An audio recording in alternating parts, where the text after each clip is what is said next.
Innovar supone modificar algo que ya existe con el fin de mejorarlo o implementar elementos totalmente nuevos. La innovación está presente en todos los ámbitos de nuestra sociedad, pero en algunos de ellos supone esperanza de vida. 21 de abril, Día de la Creación y la Innovación. Y hoy queremos unir un binomio, esa innovación con cáncer. Para eso vamos a hablar hoy con dos oncólogos médicos, el doctor Álvaro Rodríguez Lescure, presidente de la Sociedad Española de Oncología Médica, y Luis Paz Ares, presidente de la Asociación Española de Investigación para el Cáncer. La primera pregunta, doctor Rodríguez Lescure, ¿qué supone la innovación que está suponiendo en los tratamientos de cáncer? Pues la innovación en los tratamientos de cáncer está suponiendo el cambiar la manera en que trabajamos y que investigamos y cómo definimos los objetivos a la hora de investigar y desarrollar, incorporar toda esa innovación, todos esos nuevos fármacos, esa farmacoterapia que está revolucionando el día a día, ¿no? de la atención a los pacientes con cáncer, ¿no? Y realmente sí hay que centrar un poco la cuestión, el concepto de la innovación en el cáncer, pues sería sin duda en la medicina personalizada y de precisión, ¿no? La medicina siempre quiere ser personalizada, ¿no? Por definición, ¿no? Pero la cuestión es que en los últimos años añadimos este concepto de la precisión, porque tenemos un conocimiento que nos permite un diagnóstico de la enfermedad a un nivel que no podíamos contar anteriormente, ¿no? Y hemos llevado esa personalización al extremo de esa precisión, porque tenemos herramientas de diagnóstico molecular, genómico, etcétera, y nueva metodología que nos permite predecir, estudiar, investigar, ahorrar tiempos, incorporando todo este conocimiento de todo este diagnóstico. ¿Para qué? Pues al fin y al cabo para desarrollar eso, innovación, incorporar fármacos y que ¿qué están suponiendo? Pues que hoy en día haya un porcentaje de pacientes que no es ni el idóneo todavía, ni de lejos, ¿no? Pero sí es paradigmático que tengamos un porcentaje de pacientes que se benefician de ese tipo de medicina personalizada de precisión. Todavía muy pequeño, muy escaso, pero tan real como que en pocos años se incrementará progresivamente y ha cambiado el estándar de tratamiento de poca efectividad realmente, ¿no? Ha hecho mención a la investigación, pilar básico de la innovación, me imagino, doctor. Sí, totalmente de acuerdo. Yo un poco, al hilo de las palabras de Álvaro, si algo ha pasado en los últimos años en el tratamiento, que también afecta al diagnóstico de esta enfermedad, son dos cosas muy importantes. La primera es que hemos aumentado nuestra capacidad de estudiar los genes de los tumores, lo cual nos ha permitido entender por qué ocurren los tumores, cuáles son sus entre comillas, tendones de Aquiles respecto a las células normales, por lo cual nos ha permitido saber cuáles son las vulnerabilidades más importantes, cuáles serían unas dianas terapéuticas idóneas. La segunda revolución, aparte de esta capacidad tecnológica que hemos desarrollado para estudiar los tumores, es que tenemos mucha más versatilidad química a la hora de afrontar esas dianas terapéuticas.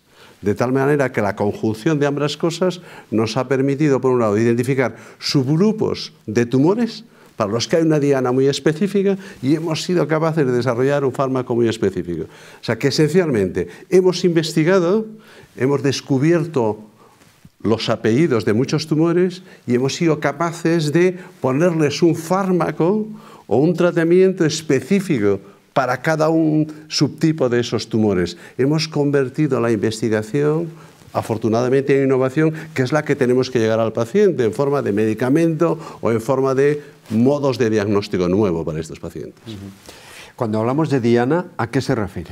Diana nos referimos a la proteína, el gen al que está disregulado en la célula tumoral y que es la responsable de que esa célula tumoral se comporte como anormal en vez de como una célula, no sé, normal, y por lo tanto la inhibición de esa circuito que genera en la célula, de esas propiedades anormales, son las que hace que vuelva de alguna manera a comportarse más como una célula normal y deje de tener esas propiedades que caracterizan a la célula maligna. Hablaba de gen, de genoma. Quiero que escuchen al doctor José Tubío, que es director del grupo de genomas y enfermedad de la investigación molecular en la Universidad de Santiago de Compostela. La genómica es una disciplina de la genética. El desarrollo de las técnicas de secuenciación genómica está teniendo un impacto muy claro en el conocimiento de los genes que están implicados en las enfermedades, en los diferentes tumores, ¿no? Tipos de tumores que conjuntamente se conocen como cáncer, como enfermedad llamada cáncer, ¿no? Y principalmente, pues el impacto que vemos es a 3 niveles: a nivel de la prevención, a nivel del diagnóstico y a nivel del tratamiento. A nivel de la prevención, pues el conocimiento de procesos mutacionales, como por ejemplo los causados por la radiación solar o por cualquier otro tipo de agente mutagénico como el tabaco, pues nos permite establecer medidas para prevenir que estos agentes mutagénicos puedan actuar. A nivel del diagnóstico, pues el descubrimiento de genes que están implicados en cáncer, pues el diagnosticar que esos genes están mutados, pues va a tener también un impacto muy importante a nivel de, por ejemplo, tratamientos, ¿no? Es decir, se van a desarrollar tratamientos en el futuro que nos permitan, pues, hacer frente a esta enfermedad. Y por encima de todo esto yo destacaría que el hecho del desarrollo de todas estas técnicas de análisis genómico y los descubrimientos que hemos hecho a lo largo de los últimos 10 años, conjuntamente con el desarrollo de otras técnicas como pueden ser la biopsia líquida, pues nos va a permitir adelantarnos al diagnóstico de esta enfermedad años antes de que aparezcan los primeros síntomas, ¿no? Es decir, con una pequeña muestra de sangre probablemente, y con el conocimiento que estamos adquiriendo de todas las mutaciones que causan el cáncer, pues probablemente en el futuro podamos adelantarnos muchos años antes en el diagnóstico de esta enfermedad, y por tanto esto tendrá efectos muy claros en la supervivencia de los pacientes con cáncer. Con un análisis de sangre, doctor Rodríguez Lescure, ¿se puede adelantar años esa prevención de la aparición del cáncer? Eso sí que es una innovación. Indudablemente es innovación, ¿no? Técnicamente hablando y teóricamente así es, ¿no? Que podemos adelantarnos muchísimo tiempo a un acontecimiento biológico, que de nuevo volvemos a insistir, porque tenemos una herramienta con una potencia tremenda para detectar esto, es un hecho real. Otra cosa distinta, y eso sí que hay que matizarlo mucho dentro de este ambiente ciencia ficción que se puede desprender de esto, es la utilidad de que tenga eso, que evidentemente potencialmente la tiene, pero hay que demostrarla. Es decir, tenemos que ser una cosa es lo que podemos conocer, y el conocimiento siempre es bueno, y otra cosa es la aplicación, la aplicabilidad práctica de ese conocimiento, ¿no? Porque el que podamos detectar un proceso tumoral que está a través de una biopsia líquida, que es técnicamente posible, ha de ser útil para algo. El conocer eso a lo mejor nos mete en algún problema, o puede meter en un problema al paciente, porque habrá que saber qué hay que hacer, qué podemos hacer, y si lo que vamos a hacer es eficaz, no es dañino, etcétera, etcétera, etcétera. Y hay que conocer el significado biológico de esa detección también, ¿no? O sea, hay muchos matices, ¿no? Pero lo interesante realmente de todo eso es el potencial y de facto la realidad de que podamos hacerlo, ¿no?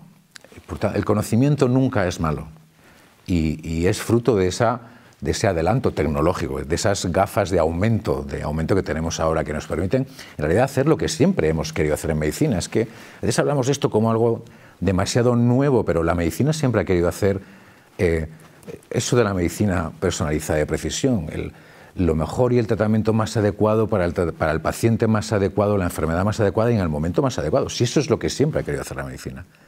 Lo grande de todo esto es que tenemos la capacidad ahora de hacerlo con una precisión mucho mayor, ¿no?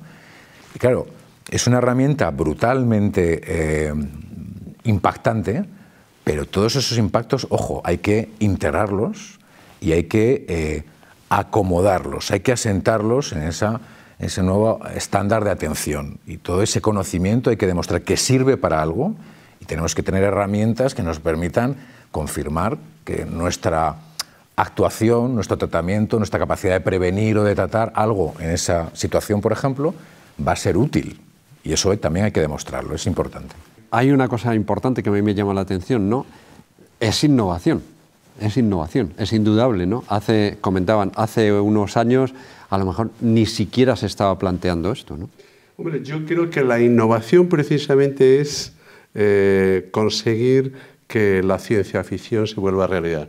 Y mire, volviendo al ejemplo de la biopsia líquida, esto nos permite una cosa muy importante que ya es una realidad hoy en día, que es que a un paciente le hacemos el perfil genético de su tumor al momento del diagnóstico, que es importante, pero ahora sabemos que a consecuencia del tratamiento las células se hacen resistentes y se hacen resistentes a base de algunos cambios genéticos, y el conocer esos cambios que han ocurrido en el tumor nos permite de alguna manera mejorar o guiar de manera de nuevo personalizada cuál debe de ser el siguiente tratamiento. En muchos casos hay que seguir investigando porque no es siempre informativo.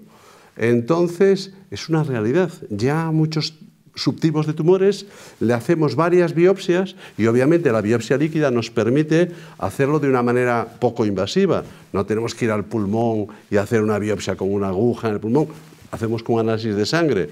Estoy poniéndolo en algo que, siendo realista, porque es importante, no lo hacemos el 100% de los pacientes, porque esto es, digamos, hay tumores en los que esto está un poco más desarrollado, tenemos más conocimiento, y otros en los que está menos, pero uno espera que con el cabo de los años esto será cada vez más frecuente, lo haremos más veces, de una manera más fácil y será más informativo. Precisión, personalización. Y también entra ahí lo de los biomarcadores. Ahora nos vamos a trasladar a Barcelona, al Hospital Vall d'Hebron, donde está Enriqueta Felip. Ella es oncóloga médica y es jefe de sección del Servicio de Oncología. Bueno, los biomarcadores en estos momentos que estamos nosotros analizando en los tumores son biomarcadores predictivos. Esto quiere decir que un biomarcador nos predice si un tratamiento va a ser efectivo o no.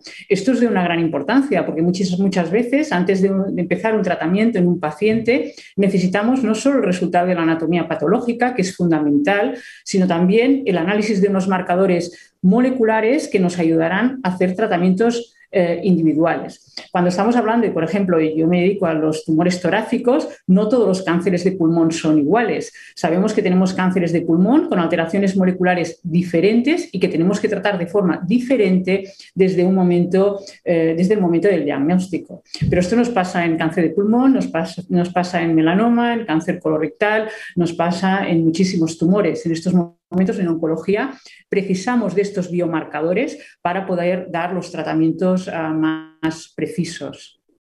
Biomarcadores que muchas veces los pacientes no entienden, no entendemos, ¿no? ¿Qué quiere decir exactamente? Bueno, yo creo que hemos estado hablando, los biomarcadores es cualquier variable, típicamente una proteína, un gen, una variable clínica a veces, que nos permite identificar dentro de un grupo de pacientes aquellos que van a responder mejor a un tratamiento versus a otro, aquellos que van a tener una evolución diferente.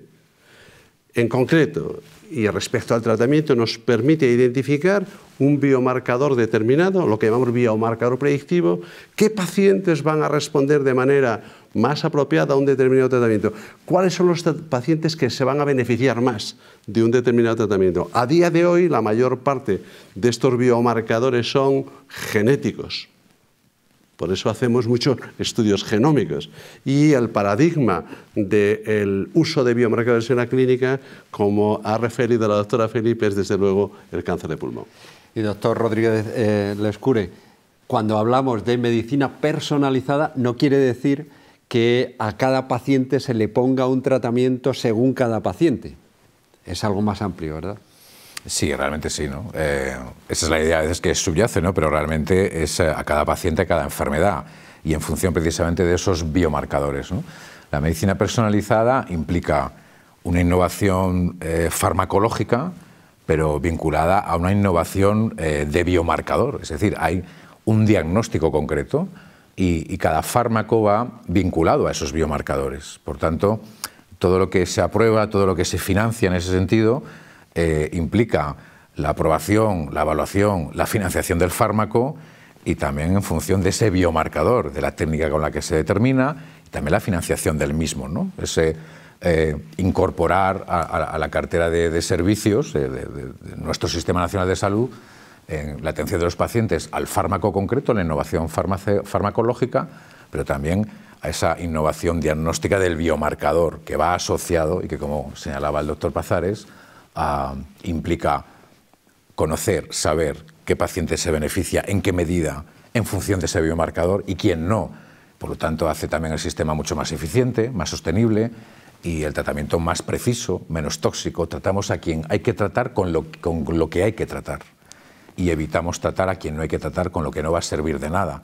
Por tanto, es un tratamiento de una excelencia mucho mayor, de una calidad mucho mayor. Si me permites un poco a colación de lo que dice Álvaro, si uno sigue esta cadena que estamos hablando, de que investigamos, identificamos una proteína, un gen que es responsable de que la célula normal se empiece a comportar como célula maligna, se desarrolla un cáncer. Somos capaces de innovar, de sacar un medicamento que corrija ese comportamiento de la célula, que nos vale como tratamiento. Y está el tercer punto relevante para el paciente, que tenemos que ser capaces de llegar a la innovación, una vez que hemos hecho la investigación, a la clínica, al paciente. Y en ese sentido, hombre, es muy importante, yo creo que es una necesidad reclamada desde luego de SEOM, desde la SEICA, desde los pacientes, ¿no?, de que tengamos un plan de medicina personalizada, en concreto de medicina de precisión en cáncer, como tenemos en nuestros países de alrededor. No quiere decir que en España no se haga, lo que no tenemos es un plan probablemente coordinado como hay en otros países, que francamente ha sido de mucha ayuda el poder transferir esta innovación con equidad en condiciones igualitarias a los diferentes pacientes, ¿no? ¿Cómo estamos en España? Bueno, pues en esa fase de deseo, ¿no?, de que esa red asistencial, no es que no ocurra, como dice Luis, pero es verdad que de forma sistemática no, ¿no? La realidad de una red asistencial. Este cambio de cultura, porque hablamos de esta innovación en la investigación, en la manera de investigar, que se está transformando en estos nuevos tratamientos, tiene que incorporarse a la provisión habitual de la atención a los pacientes, ¿no?, en el Sistema Nacional de Salud, ¿no? Y en ese sentido es verdad que no hay un plan establecido, desarrollado. Hay muchas iniciativas, trabajamos desde muchas sociedades científicas en ello, pero necesitamos que ocurran todas estas cosas, ¿no? Y para eso hace falta que la clase política dirigente, ¿no?, no solo la que gobierna, sino la que está en la oposición, la clase en general, tenga realmente esta visión, pero de forma que tengan esta visión tan necesaria de este cambio, ¿no?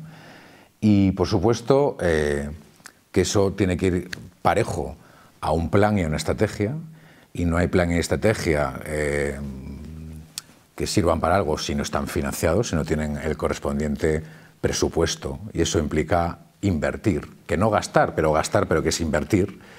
Y, por supuesto, en tercer lugar, la voluntad de llevarlo a cabo, ¿no? Y eso es una transformación del sistema. Y para eso hace falta esa visión y la voluntad de transformarlo, porque es bueno para la sociedad, es bueno para los pacientes. Sí. Decíamos al principio, innovar es transformar las cosas para mejorarlas. También ahí hay que innovar y transformar, ¿no? Una cosa muy importante es que la parte positiva de todo esto es que la nueva estrategia nacional, de hecho, asume en primera persona eso. Será importante, como decía Álvaro, que consigamos llevar ese plan a la realidad, y una cosa muy importante en eso es el presupuesto. Sí, sí.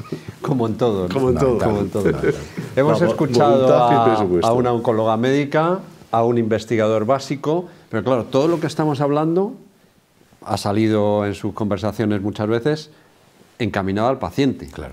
Vamos a escuchar a Ana Carrera. Ella es paciente de adenocarcinoma de pulmón, además también es investigadora del cáncer. Y yo no sé, Ana, Cuando a usted le dijeron no hay tratamiento, pero hay algo novedoso, ¿qué pensó? Lo que pensé cuando me dieron el tratamiento es que tenía muchísima suerte, porque bueno, eso abría una ventana a la esperanza, que en cáncer de pulmón es muy pequeña. Y bueno, pues ha supuesto que en lugar del 80% de probabilidades de vivir 2 años que tenía mi tumor, y en el grado que yo lo tenía, pues haya vivido hasta hoy, y espero que más. Han pasado pues 6 años, este va a ser el 7º, y bueno, ya le he dicho al doctor Castro que yo espero vivir otros 5 años, por lo menos. Yo voy de 5 en 5, y esto es un lujo. No dejo de agradecer a todo el equipo de La Paz el cambio que ha supuesto con respecto a la situación de no tener ningún tratamiento. Doctor Pazares, de no tener tratamiento a esto es un lujo. Hombre, este es un ejemplo, como decíamos, muy paradigmático, el cáncer de pulmón. El adenocarcinoma de pulmón es el subtipo más frecuente de cáncer de pulmón, que como todos sabemos es desgraciadamente el tumor que más sufrimiento, que más muertes ocasiona en nuestro medio. Hoy en día distinguimos, al menos con implicaciones terapéuticas, 10 subtipos de esta enfermedad. Probablemente pasado mañana le hablaré de 15. Perdóname, ¿cuánto tiempo hace que decíamos cáncer de pulmón? Pues mire, dentro de los adenocarcinomas, hace 15 años hablábamos de adenocarcinoma, nunca de ningún subtipo, por ir más lejos. Distinguíamos entre todos los cánceres de pulmón, los de células pequeñas y los de células no pequeñas, nada más. Hoy en día, este último año, se ha desarrollado una medicación, varias medicaciones, contra un subtipo de cáncer de pulmón, esos que tienen mutaciones en el oncogen KRAS, el primer oncogen descubierto hace 40 años por el doctor Barbacid, que bueno, después de 40 años tenemos un tratamiento específico, y estoy seguro que ahora disponible en ensayos clínicos, que estarán en las farmacias de todos los hospitales en los siguientes 2 o 3 años. En definitiva, seguro que cuando esto ocurra y uno pensará que en menos de 1 o 2 años, más de la mitad de los pacientes de adenocarcinoma de pulmón van a tener un tratamiento específico. Esto sin entrar en concreto, que hoy no hemos hablado mucho, de la inmunoterapia, que esperamos que hoy en día todavía estamos en los albores de la personalización de la inmunoterapia. Estoy seguro que conforme vayamos pasando los años, la personalizaremos mucho más, ¿no? Esa era la pregunta para el doctor Rodríguez Lescure. Estamos en un año de pandemia. Yo, por lo que estoy viendo, los avances, no voy a decir día a día, pero sí son continuos. De aquí al próximo año del Día de la Innovación, ¿qué vamos a tener? ¿Qué nos vamos a encontrar? Porque ya hay, como dice el doctor Pazares.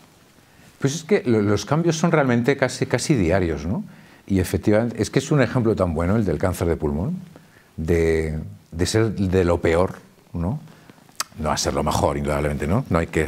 Pero sí ese cambio de cultura, de aproximarse a la enfermedad de otra forma, de entender que hay cánceres de pulmón, hay dianas terapéuticas cada vez más, y que implican, bueno, casos como el testimonio que acabamos de escuchar, ¿no? Impensables, absolutamente impensables, extremadamente raros, ¿no? Hace prácticamente nada, ¿no? Y ese cambio es constante. El ejemplo del KRAS es muy bueno. Es un gen veterano, ¿no? Veteranísimo, ¿no? Barbacid, ahí está por el KRAS, ¿no? Es su gran aportación, y ha sido un gen absolutamente inmune a cualquier innovación, ¿no? Tan presente en tantos cánceres, ¿no? Y ya hay una vía de abordarlo, ¿no? Y eso hasta antes de ayer, prácticamente, no era posible, ¿no? Y esto ocurre en todos los tumores. Pero claro, sigue habiendo tumores donde el avance ha sido prácticamente nulo. Y esto también es otra realidad, ¿no? Y no hay que perderlo de vista, ¿no? O sea, que hay mucho por hacer. Seguro que el año que viene estaremos hablando de cosas, yo estoy seguro, totalmente nuevas en ese sentido. Y ojalá tuviera la bola para predecirlas, ¿no? Pero pero seguro que lo haremos, ¿no? Porque es un suma y sigue, es continuo. Y de nuevo, es fruto de esa manera de ver las cosas, de esa manera de investigar, de trabajar y de diagnosticar molecularmente. Es todo ese cambio cultural, desde abajo, desde la investigación más básica a la clínica, porque hay nuevos modelos de investigación clínica. Esto está generando también cambios en la investigación clínica, ¿no? No seguimos también solo los modelos tradicionales. Y va sumando, son pequeñas victorias, son pequeñas sumas. Y cada año tendremos nuevas, sin duda. Eso es lo que supone esa esperanza, no solo para los pacientes actuales de cáncer, sino yo les recuerdo a ustedes oírles hablar de que una cantidad de todos nosotros muy importante vamos a llegar a tener cáncer dentro de nuestra vida. Esperanza también para los, desgraciadamente, pacientes de cáncer del futuro. Indudablemente, yo creo que hoy esperamos que 1 de cada 2 varones, 1 de cada 3 mujeres tengamos cáncer a lo largo de nuestra vida al menos. Y lo que es más importante, la evolución que tendremos será cada vez afortunadamente mejor. Álvaro lo ha dicho muy bien, no esperamos una penicilina, entre comillas, que cure todos los cánceres. Lo que vamos a hacer es investigar personalizadamente cada cáncer para tratar de tener una solución innovadora para cada subtipo, dentro de cada subtipo de cáncer, que vaya ayudando. Esta es un poquito la idea. Lo que sí recuerdo es que cuando yo empecé la especialidad, unos años antes que el doctor Rodríguez Lezcure, la supervivencia a los 5 años general en cáncer estaba en el rango del 30-35%. Afortunadamente hoy en nuestro país está ya más cercano al 60%.